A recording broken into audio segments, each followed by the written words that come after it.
My name is Kieran Walker. I'm mostly a marathon runner and I'm coach of NEP here in the North East.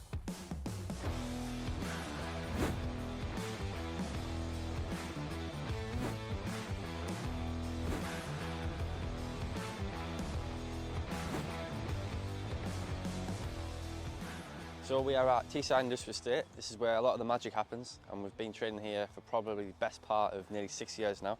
But it's good for big sessions, lots of quiet roads, big industrial estate, 2 mile loop. But we've got a lot of people doing different stuff tonight. Some people are doing Darlington 10k at the weekend. So they're doing like a taper session where they're just locking in kind of the rhythm of the race, so not too long. Some people are coming back from holidays, like Joseph, for example, so he's got quite a big session. Myself, who's kind of building a big base for Valencia, I'm doing quite a big session. My mum's training for Loch Ness Marathon. She's doing Darlington as well, so she's a bit in between, but lots of a big variety of sessions tonight.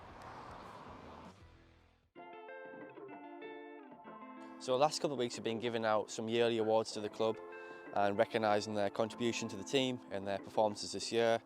So we've had a whole host of winners. We've had things like Comeback of the Year, Most Improved. We've given awards for support, which was tied between 3 people. We've given performances for the coach, for award for myself for Coach of the Year, Coach's Run of the Year, and the Runner's Run of the Year, which is what the runners vote for. Some highlights of the year, like Jamie's a good example where he's just improved race on race. He's got a PB in every distance, 2:46 at Geneva Marathon, just ran sub 34 Berlin 10k, and he was voted Runner's Run of the Year for good reason. People like David Bentley coming back from a triple hip stress fracture 12 months ago, and he ran a marathon PB in London on a hot day when a lot of people really didn't do much. He ran 2:31. James Largy, who came 4th in Belfast Marathon. Lots of different comebacks throughout the year. Dave Norman, half an hour off his half marathon time in Edinburgh from the year before, and literally a changed man. Lots of weight as well, and a different outlook. But yeah, lots of comeback stories really as well, and just a lot of progression throughout the whole club across a variety of people.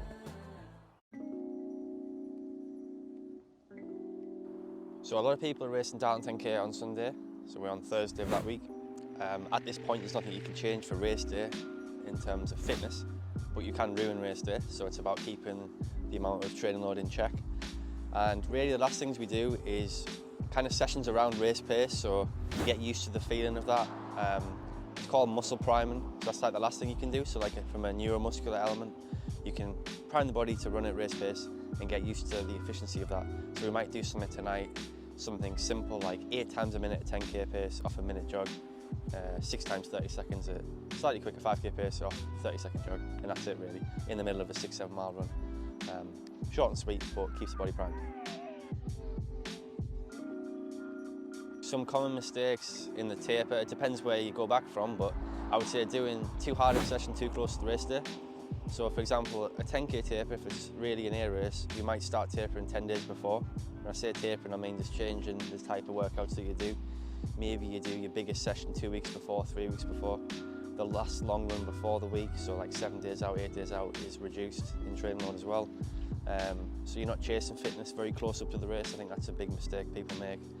Or doing like a bit of a proven workout, like 3 times 2 mile or something very close to try and prove that you can do it, but training's about improving or proving, so you've got to keep that in check.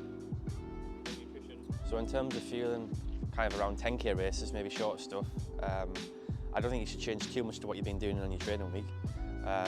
In terms of getting to race day with your stomach feeling good and not upset, we kind of want to avoid the usual like fibre, eating too late on Saturday night, the night before the race, kind of having a breakfast that's worked in the past, so you've tried things out. And obviously don't take any fuel on board on the morning or on race day that you haven't tried previously. But really, do you need any fuel for 5k, 10k? Probably not. I would say wouldn't change what you do in the week really on that. I mean, sleep, I have a ratio of 7 to 8 hours plus 60 seconds times the amount of miles you do per week. So for example, if you do 50 miles per week, you should add on an extra 50 minutes per night compared to like a normal person. Or if you do 100 miles a week, then you probably need to sleep an extra 2 hours. Or whether you need to find that in kind of naps as well as the actual overnight sleep as well. But that's a good ratio. Pre-race nerves and stuff that can affect like your build-up. The night before doesn't really matter, and science says that. And personally, I've not slept the night before, even like marathons and stuff, and hasn't affected with the race day. But the night before is kind of the one everyone talks about as being important. So it's making sure that you're stress-free, have a good sleep hygiene, as people talk about, in terms of no blue light later on and avoiding caffeine earlier in the day, not eating too late, usual stuff really, but stuff you should be doing anyway in your training. So to get the most out of yourself on race day, there's a lot of techniques we use. When we're training at NEP, we like to get people used to effort and not just pace. One of the reasons is because we want to race the race and not race a time trial and like look at our watch.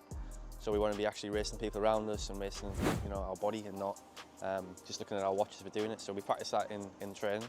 So we do a lot of effort-based training. But like a 10K, for example, that people are doing at the weekend, we would always say, like, obviously a kind of even split or a slight negative split is more beneficial than obviously going out hard. I think most people know this, but Darlington's a 2-lap course, so you want to keep both 5Ks relatively the same. It's also a bit of a rolling course, so the last mile tends to be quite favourable, so you want to attack that really and have some energy to attack that. But I would say like run 4 miles with your head and last 2 miles with your heart is a ratio. And the longer the distance, the same ratio applies as well. Warming up? Yeah.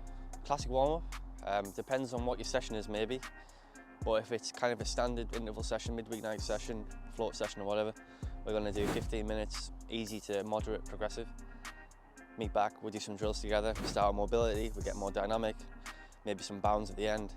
Then we do some strides, likely at the pace you're going to run the session at. So if you're doing a big threshold session, we'll keep them quite controlled, a bit longer.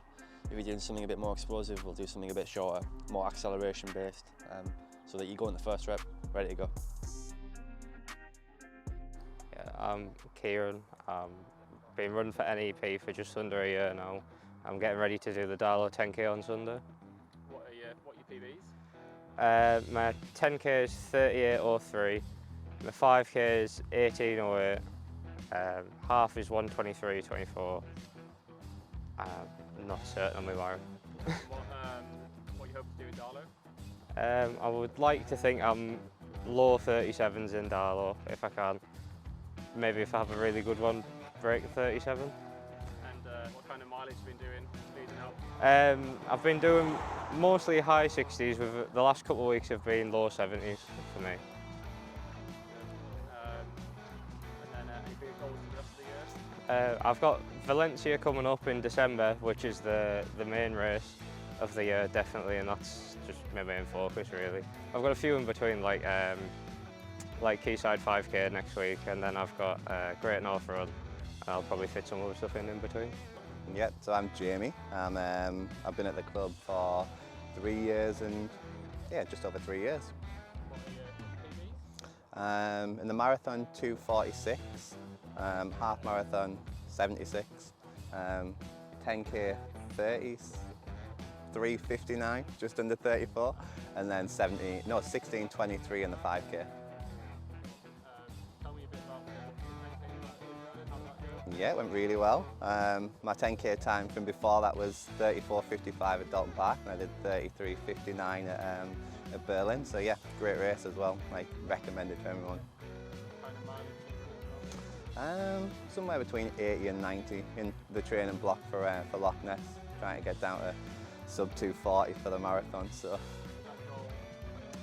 for this year, yeah, I should. With my time from Geneva, I should get into London. So yeah, good for age. So hopeful. So yeah, just introduce yourself, please. Joseph Wilson, been here for 5 years now, mainly run 5Ks, 10Ks.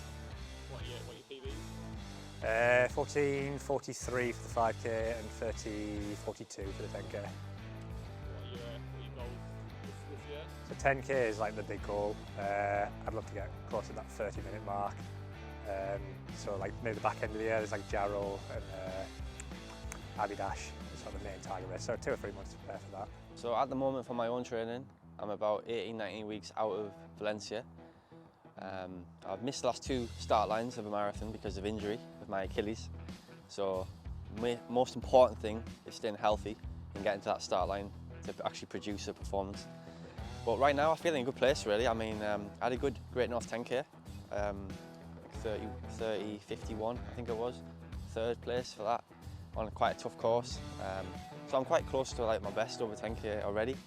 And kind of run a 5K PB I guess in April and in June. So I'm kind of there or thereabouts on some of the shorter stuff. I would have liked more, but I know I've got a while to go to Valencia as well, so I feel like the bigger work's to come, but can't go too hard too soon. So I'm kind of running like 100, 110 miles, some 120s over the summer, but sessions not quite as long, working more like aerobic power, like I've been focused on 5K, 10K for a while, but I'm doing some halves coming up Great North and Manchester Half.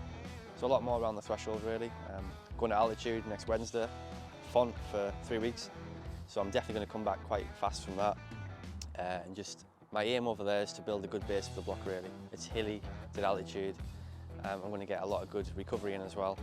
So I plan just to provide the base, and then when I come back from there really it's full on to Valencia.